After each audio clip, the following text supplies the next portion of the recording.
This is Dr. X.H. Balthazar. I'm broadcasting in the hopes of reaching an audience with interest in my field of study. Through my years of research, I've scoured the globe in search of the unordinary and uncanny. This work has granted me knowledge of other dimensions that intertwine with ours, leaving behind anomalies in our world.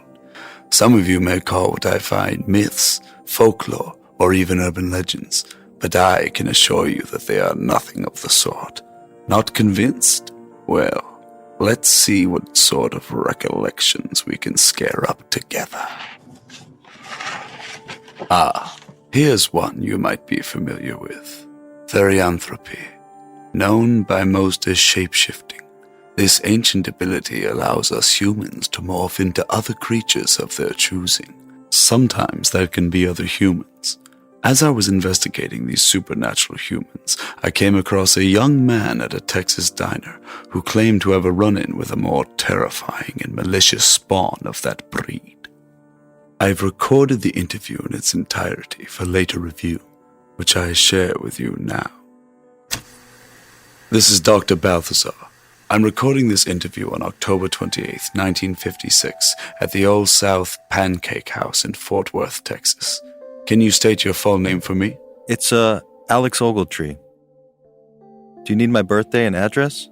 Just your age will suffice. I'm 23 years old. I'm from Denton, Texas. That's fine, Alex. You say you've had a run-in with a strange character. Well, I guess that's one way to describe it. Where were you when you interacted with this being? I was in Jimville, right on the border of Oklahoma.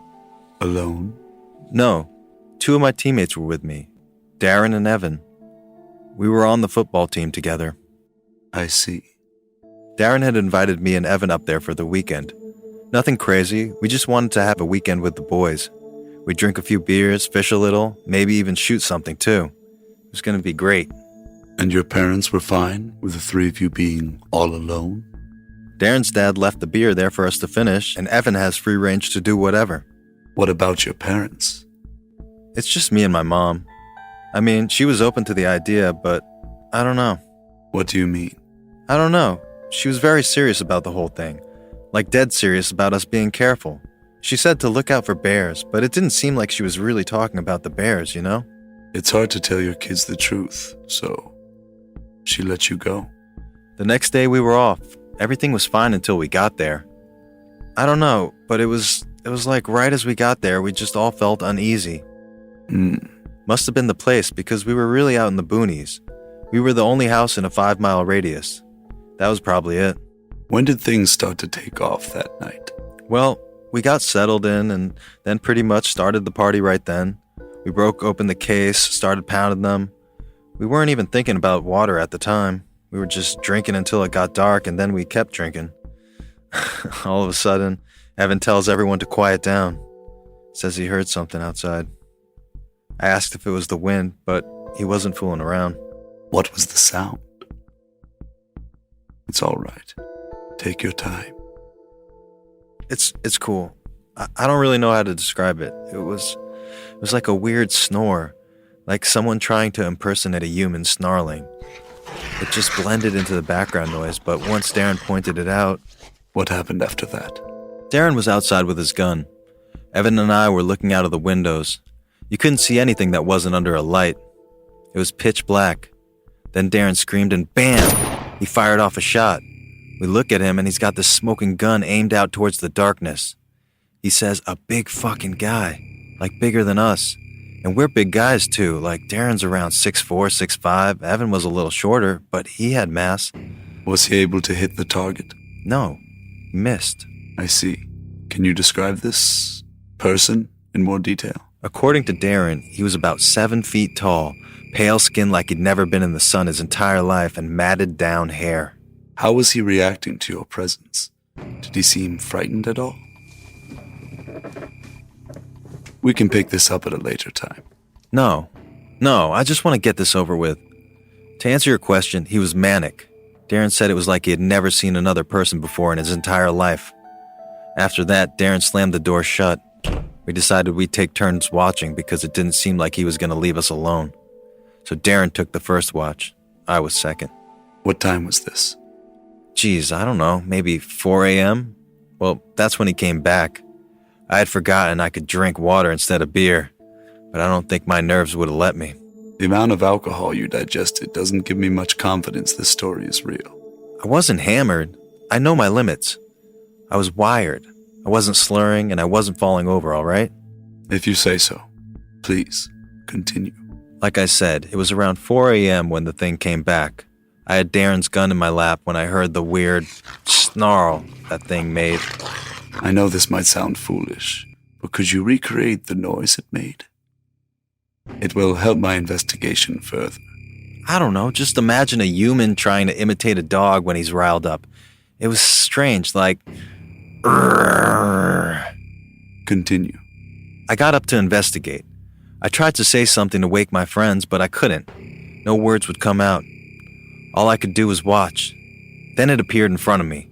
I walked into the porch light and I saw it. It was like Darren said, 7 feet tall, pale, mangy. It didn't move like a human either. It looked like it was uncomfortable in his body, like his skin was too tight. Then he started towards me. So I yelled for him to stop. I raised the gun at him too. So he stops. And you know what he did next? He smiled. He fucking smiled at me like he was about to get away with murder. Terrifying. That wasn't even the worst part. As he got closer, I could see his face better. This is when I knew things were very wrong. He looked like Darren. Not a recreation, a doppelganger. It was like he rearranged his own skull to look like Darren's. Then he screamed, and it was Darren's voice. Are you positive? Yes, it was exactly Darren's scream. Thankfully, that woke Darren and Evan up. So they come running out to the porch with me. Darren instantly freaks out. He starts throwing up all over the porch. Evan's frozen. Then it runs right at us. I'm scared as hell, but, you know, adrenaline. I raise up the gun. I fire a couple times, but I miss. It reaches us, knocks Darren back into the wall of the house with a swipe of its hand. Like I said, we aren't small guys. He literally launched Darren off of his feet. Like he was lighter than air. Exactly. It was close enough to where I couldn't miss, so I fired directly at its gut before it could get me. What happened after that? It took those shots like a champ. I mean, it was bleeding all over the place, but still smiling at us. It didn't seem like he felt anything. I kept the gun raised at him as he backed up into the darkness. Why didn't you fire again? He was backing off. I'm not a psychopath. But it wanted to do you harm. I know that. I know. I couldn't. I understand. What happened after that? We stayed awake until sunrise. Darren was in shock and banged up pretty badly. We were all in shock, but I wanted to get the hell out of there. Evan and I had to pack up everything and get him into the car. That was it.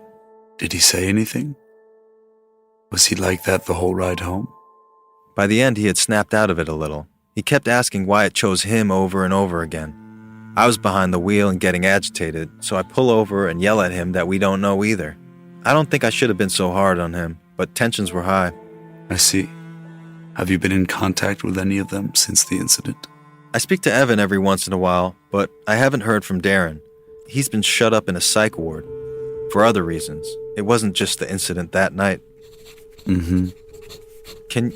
Can you tell me what that thing was? I've tried to figure it out, but haven't found anything other than a skinwalker. But it's not that. I know it's not. I can tell you this being is most definitely a cousin of the skinwalker. They both have the ability to change their forms. Skinwalkers, as you've probably read, only change into certain animals. What you've encountered is some kind of extra-dimensional doppelganger, and a malicious one at that. I've been trying to locate exactly which plane it's crossed over from, but I would need to investigate one in the wild. I see. Do you think you could give me the address of your friend's cabin? Well, it's Darren's cabin. I don't know if his family would be cool with you showing up there. That was the end of the tape I'd brought. I didn't know he'd want to reveal so much to me. I guess some things can't be kept quiet for long. After my discussion with Alex, he was kind enough to pinpoint the location. I spent the weekend there looking for signs of the anomaly. I arrived at the location, but was unable to find any signs of the creature around. I decided to head deeper into the forest. About a mile in, I made camp. The first night was quiet. There was a run-in with a few deer, but nothing noteworthy. The next morning, however, I discovered elongated footprints in my campground. There were 5 digits on each one, but they were all different shapes and sizes. I followed the tracks, but I lost the trail about a mile in. I headed back to camp. The footprints I recorded were all different lengths and widths. It seemed the anomaly was shifting in the middle of the night from whatever its true form may be. The second night I made contact. It was around 9:30 p.m. when I heard the noises. Alex was correct in his distinction of the sound of its approaching noise. Listen here. It wasn't long before the thing got close enough for me to see its appearance. Alex's description was mostly correct. It was tall, pale, but he didn't mention how frail it was. It looked malnourished, as if it hadn't had a thing to eat.